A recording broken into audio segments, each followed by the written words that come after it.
Hello students, hope all of you are doing extremely well. Saisa this side. Today I am going to discuss about the basic concepts of coordination compounds. This is very useful for your exam point of view and all other competitive examinations.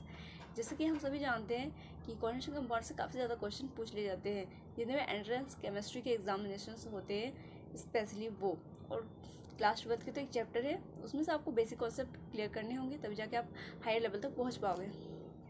तो सबसे पहले हम जानते हैं कि compounds क्या होते हैं। कंपाउंड्स तो जनरल सी बात है, कोई भी दो एटम या दो एलिमेंट्स आपस में मिलकर के मॉलिक्यूल की फॉर्मेशन करते हैं, वहाँ से कंपाउंड की फॉर्मेशन हो जाती है। और कोऑर्डिनेशन यानी कि यहाँ पे कोऑर्डिनेट बॉन्ड की बात हो रही है। कोऑर्डिनेट बॉन्ड क्या होती है?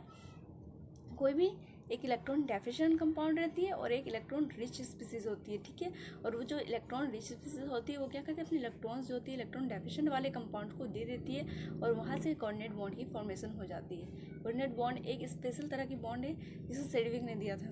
अब हम देखते हैं कोऑर्डिनेशन कंपाउंड्स क्या होते हैं। कोऑर्डिनेशन कंपाउंड्स क्या होते हैं, यहाँ पे हम डेफिनेशन में दे रखे हैं, हम यहाँ पे आप देख सकते हो। यहाँ पे एक compound form between Levi's acid और बेस, यानी कि एक लेविस एसिड रहनी चाहिए और एक लेविस बेस।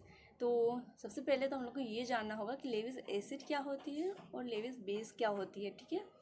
तो हम यहाँ पर भी डेफिनेशन दे के रखे आप लोगों के लिए। A compound which accept lone pair of electron called Lewis acid और compound which donate lone pair of electron called Lewis base. मैं आपको एग्जांपल के थ्रू बहुत ही आसानी से बताने वाली हूँ इसको, ठीक है। यहाँ पे क्या बताया जा रहा है कि एक जो होता है एक ऐसा एलिमेंट या ऐसा कंपाउंड जो कि इलेक्ट्रॉन को डोनेट करता है वो होता है लेविस बेस, और जो एक्सेप्ट करता है वो होता है लेविस एसिड। जस्ट लाइक ऐसे हम आपको एग्जांपल के थ्रू बताते हैं। जैसे कि कोई भी एलिमेंट हम ले लेते हैं, लाइक एज ए और एक लेते हैं बी। ये ए जो है ये इलेक्ट्रॉन डेफिशिएंट इन नेचर की है, ठीक है। और ये बी जो होते हैं इलेक्ट्रॉन रिच स्पीसीज होते हैं। ये बी जो है इलेक्ट्रॉन रिच स्पीसीज होते हैं, यानी इसके पास एक्स्ट्रा लोन पेयर है। तो ये एक्स्ट्रा लोन पेयर है तो क्या करेंगे, इलेक्ट्रॉन डेफिशिएंट वाले को दे देती है, ठीक है। इस तरह से ये दे देंगे। तो यहाँ पर क्या करेगी, कोऑर्डिनेशन बॉन्ड की फॉर्मेशन होती है, आपको दिखेगी। ये बी क्या कर रहे हैं, अपने लोन पेयर डोनेट करेंगे एक को, एरो के थ्रू इसे शो किया जाता है कोऑर्डिनेट बॉन्ड को। आप सबको पता ही होगी क्योंकि ये जनरल सी बात है। आप लोग नोट करना चाहोगे तो कर लो, मुझे स्पेस नहीं है इसलिए मैं लिखूँगी यहाँ पे, और भी ज़्यादा कुछ फिलहाल रहने देते इसको। अभी मैं आपको सबसे पहले बताने वाली हूँ general form of complex compound की, ठीक है। कॉम्प्लेक्स कंपाउंड की जनरल फॉर्म क्या होती है।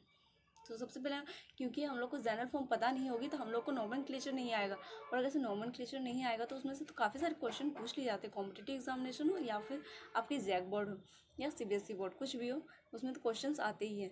और वहीं से आपको ऑक्सीडेशन स्टेट निकालनी होगी, वहीं से आपको मैग्नेटिक मूवमेंट और भी बहुत सारे काम करने हैं। तो सबसे पहले आपको जनरल फॉर्म बता देती हूँ कोऑर्डिनेशन कंपाउंड की। मान लीजिए कोई भी ले लेते हैं हम,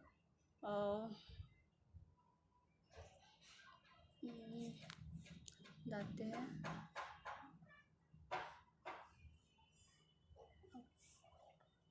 एक कंपाउंड लेते हैं हम, कोई भी कॉम्प्लेक्स कंपाउंड जनरल फॉर्म कर देते हैं इसकी। मान लीजिए आप ये M हो गई, ये X, ये N, इसके पावर में स्मॉल y दे देते हैं और यहाँ पे कुछ लिख देते हैं लाइक एज Z। तो ये जो होती है ना, ये है आपकी बेसिक रेडिकल्स, आप लिख लो बेसिक रेडिकल।